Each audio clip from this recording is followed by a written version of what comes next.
Morning, Lucy.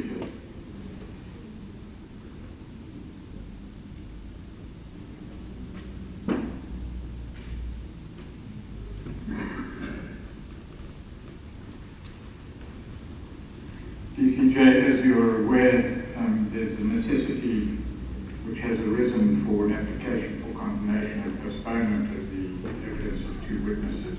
May I firstly uplift the copy of the application before you and replace it with this copy. This is the original which has been duly attested. Yes, okay.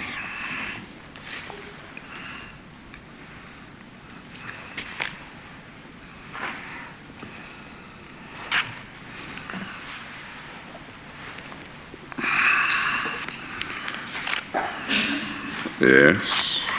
Chair, after the evidence of the last few weeks involving matters relevant to the Free State Province and Bosasa, we're now moving to a new phase of the evidence to be presented before you, and that is evidence relating to law enforcement agencies.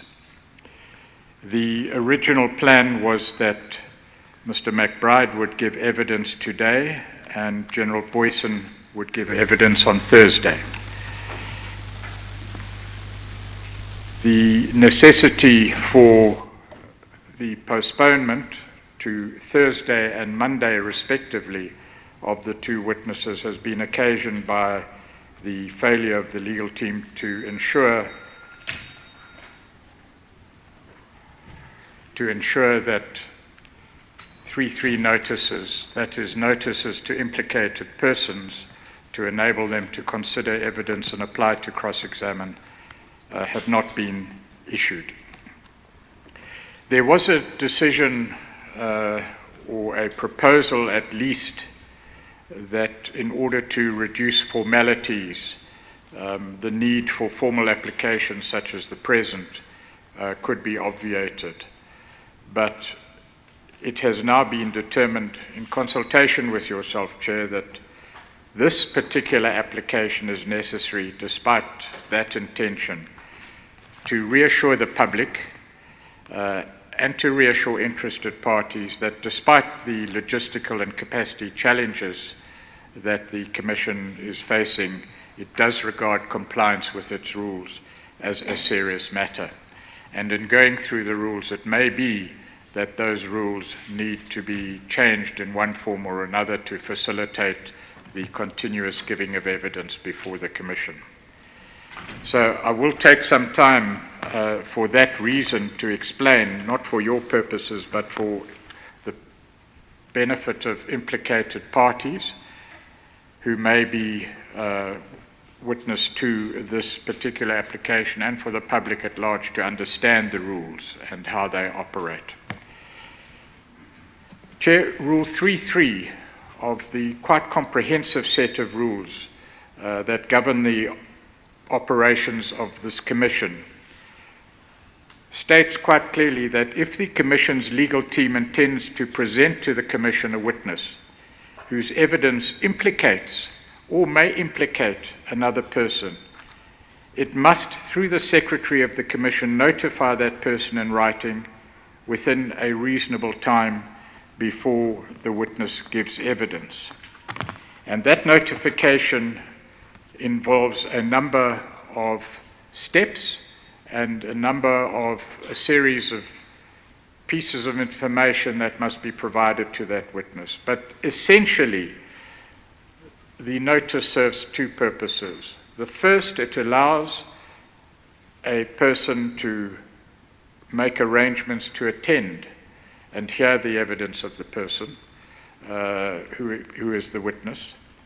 And secondly, to enable that person a period of 14 days, 2 weeks says the rule, to consider his or her position as an implicated person, to obtain legal advice if necessary, to then apply to you, Chair, for the leave to cross-examine. So that is essentially the twofold purpose of a notice in terms of Rule 3.3.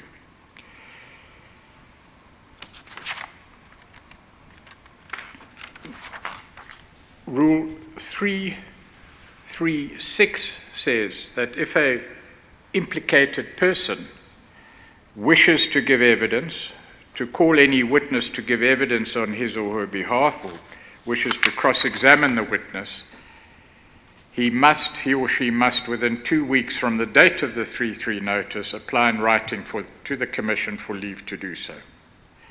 And then the provision is that you, Chair, will decide the application. Rule 3.4 states that the application to cross-examine or to give evidence or to call another witness to give evidence must be made within 14 days from the date of the notice referred to in 3.3. And 3.5 then provides that if any implicated person believes that he or she has received inadequate notice, then he or she may apply to the Commission for such order as will ensure that he or she is not seriously prejudiced. Now, Chair, in summary, a witness is to be called, notice is given to an implicated person of the nature and extent of that evidence. That person then has 14 days to make application, to give evidence, to call a witness, or to cross-examine the witness concerned. And that implicated person has 14 calendar days to do so. That is the scheme of Rule 3.3 to 3.4, and of course if a person who is implicated believes he or she has been prejudiced, there's provision for relief to be granted. That is the scheme of the rules. But, Chair, importantly, that scheme was predicated on the assumption that a witness would be called, due notice having been given, and a 2-week period preceding the evidence having been provided for, and in that period, all the applications for cross-examination would be heard, the implicated person would be given an opportunity to respond thereto so that a witness could come and give evidence, and then immediately be cross-examined. That was the idea. That has proved unworkable for a number of reasons. Firstly, Chair, if the legal team and the Commission Secretariat does not know how long a witness is to give evidence for, and for how long and by how many people that witness will be cross-examined for what periods of time, it is impossible to plan in the medium to long term for a continuous stream of evidence. So what has happened as a matter of practicality is that evidence in chief has been planned, given, and we can therefore ensure reasonably continuous presentation of evidence without gaps in between occasioned by uncertainties. The other problem that has occurred in practice is that coordinating the dates and availability of various legal teams, all to be available at a particular pre-planned date without notice to those legal teams for cross-examination, has in our experience not been possible. So the solution that has been implemented by the legal team and the Commission in consultation with yourself, Chair, is that witnesses come, they give evidence in chief, then there is a postponement for the purposes of cross-examination. So where a witness's evidence is postponed for cross-examination, there's no prejudice, in one respect at least, to implicated persons, because they have a long period then to consider their position, to make application, and then dates can be arranged with the various legal teams for cross-examination to the convenience of all. The problem, however, is that the notice serves another purpose, and that's to arrange to be present to testify. And for that reason, at least some notice is required, if not 14 days, to enable lawyers or implicated parties to be present to hear evidence. That prejudice is alleviated somewhat by the fact that if someone is not present physically to hear evidence, evidence is televised, it's available on record, written statements and bundles are available or are provided to implicated persons. And so that prejudice is somewhat alleviated by the circumstances which prevail here at this venue with the televising of witnesses and the availability electronically of a record.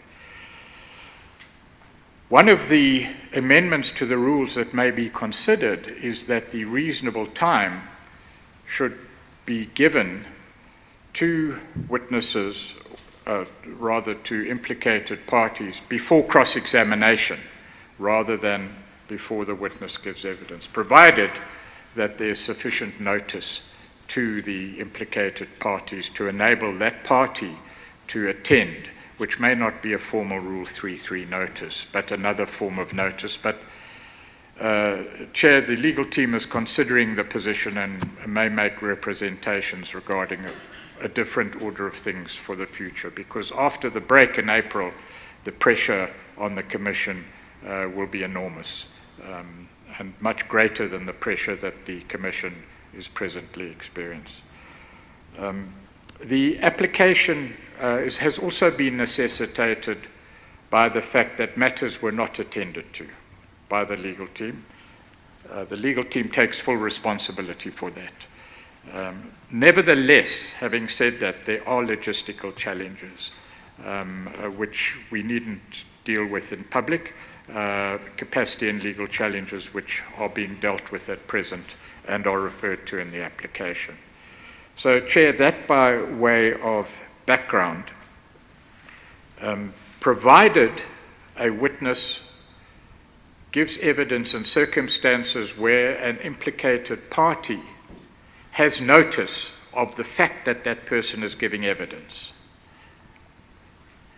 and provided an implicated party has ample time, at least 2 weeks, and in this case it will be more, to consider his or her position, brief counsel, or seek assistance from the Commission itself, to prepare an application for cross-examination or to lead evidence, either personally or through other people, any prejudice involved can be avoided. And our submission is that on the facts of this particular application, serious prejudice can be avoided or remedied if any particular party wants to come before you. That by way of background, Chair. If I may then address the particular circumstances of the case. With Mr. McBride, of course, the Chair is aware that he was here in February. Some 30 to 50 notices have been considered since then, and quite frankly, although the work could have been done, it wasn't done owing to the fact that those responsible, and ultimately myself, Chair, for the issuing of the notices were otherwise engaged. Notices have been prepared and they're going out today. In that circumstance, parties will have notice that Mr. McBride is intended, if you grant the application, to give evidence on Thursday. That should provide sufficient time, in our view, for a party to make arrangements to hear the evidence either through television or get a record or be present. The time for cross-examination will be far in excess. The time to make application for cross-examination will be in excess of 14 days, so there's no prejudice there. Well, the time within which to make an application for leave to cross-examine remains the same, specified in the rules. Yes, it's 2 weeks. So an impression mustn't be created that if I grant a postponement, people have more time than 14 days to file an application for leave to cross-examine. That's a very good point, and I should be castigated for trying to gild the lily. Chair, it's, you're quite correct, Chair. The 14 days remains the 14 days. And that is indeed correct. So the full 14 days afforded by the rules remains intact. In relation to General Boyson, His evidence was planned for Thursday and will be postponed till Monday or soon thereafter, as he may be heard, because it's not clear how long Mr. McBride's evidence will take. We're estimating and will attempt to complete it within 2 days. His evidence was due to be heard on Thursday, and if it can be heard on Monday, the position is that people can make arrangements to hear or be present to hear the evidence, and then the 14-day period will run from today or tomorrow. I must say that logistically, the administrative team in the Commission's office is dealing with approximately 100 notices for both witnesses, and so the backlog is perhaps inevitable. In order to reassure the public, Chair, you are obviously aware of the planned increase in capacity, both on the attorney assistant side and on the administrative side, which, barring any hurdles, should be in place within the next few weeks. So we hope to avoid this situation in future. Well, the bottom line is that we are in this situation where, once again, an application is made for the postponement of Mr. McBride's evidence because, despite the fact that a postponement was granted on the 18th of February, precisely for the purpose that Rule 3.3 notices should be served on implicated persons, the legal team failed to make sure over a period of around, 6 weeks, to make sure that the notices were sent to implicated persons. That's not acceptable. When Mr. McBride's statement was available last time, I take it that it was complete with all annexures, and all that remained was that copies be made and be sent out.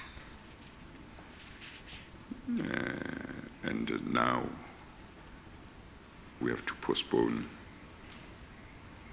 his evidence again.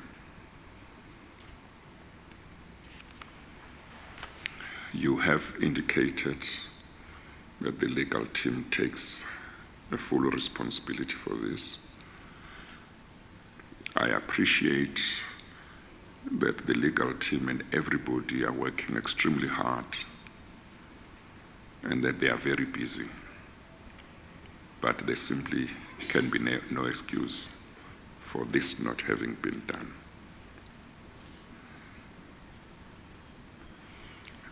I'm sure that this experience will result in measures being put in place to make sure that there is no repeat of this kind of mistake. The Commission does not have a lot of time left before it finishes its work within the time prescribed to it.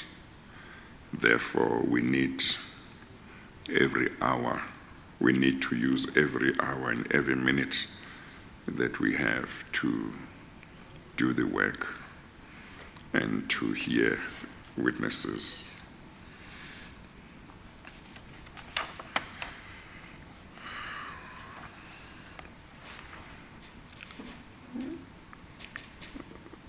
So,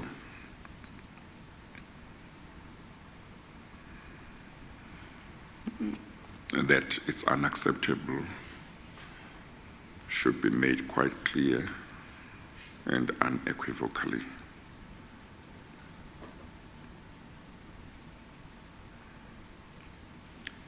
Fortunately, the rules of the Commission do seek to make provision that would eliminate, as far as possible, any serious prejudice to implicated persons. We have maintained from the inception of the Commission that the rights of implicated persons are important, that everyone must be treated fairly, and that includes all implicated persons. They will be treated fairly in this Commission, and we will do all we can to respect their rights. Where mistakes have happened, it is important that a responsibility be taken and that steps be taken to make sure that there is no repeat, or that prospects of a repeat are seriously reduced.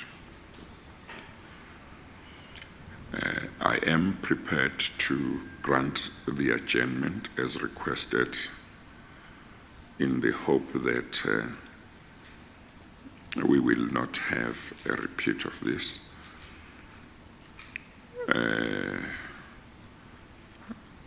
Of course, we mustn't overlook any inconvenience to the witnesses themselves, who keep on making themselves available and find that there must be an adjournment. That is important. It is important that we make known that we also have regard to their convenience as well.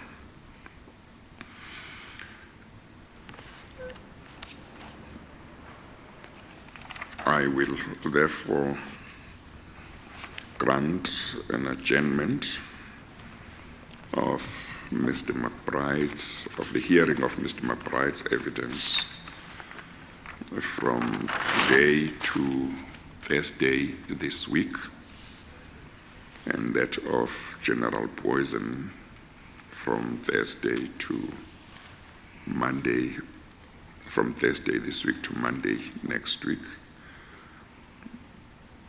His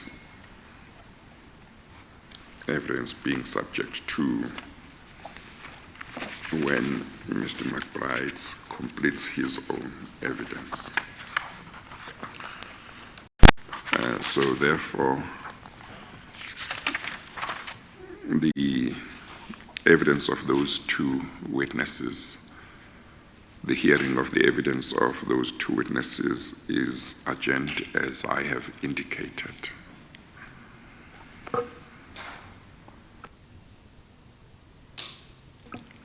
The implication of that is, of course, that therefore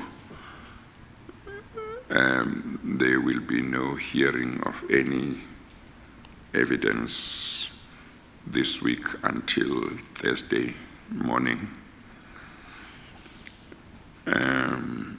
On Thursday, Mr. Pretorius, shouldn't we start earlier than normal, seeing that we are losing time?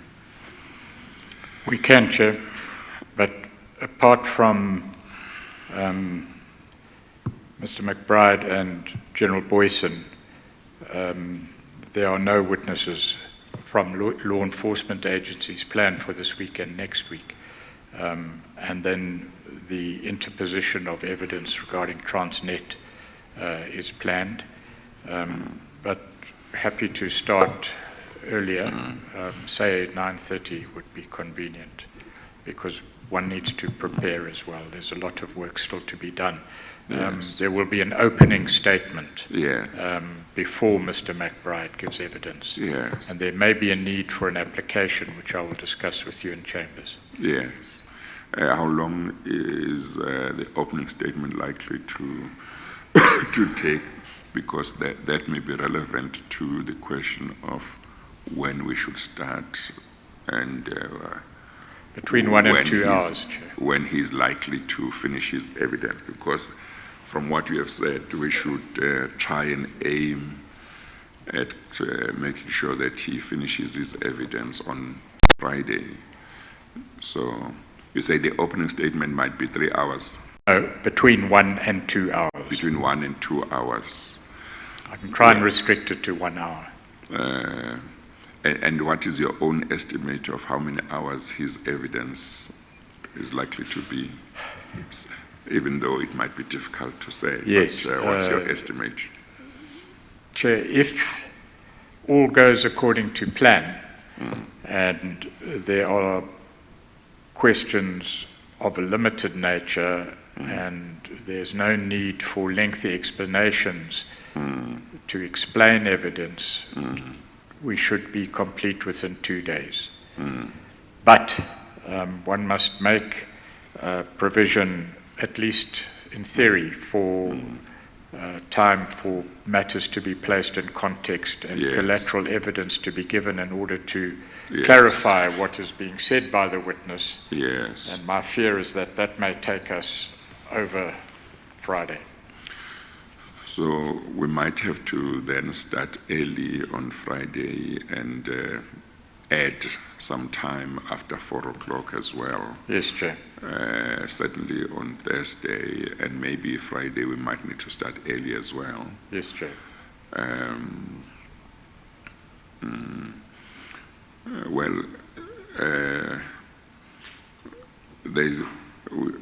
We are going to have today, tomorrow, and Wednesday, which obviously will be used for a lot of other work that always needs the attention of the legal team as well as myself and everybody.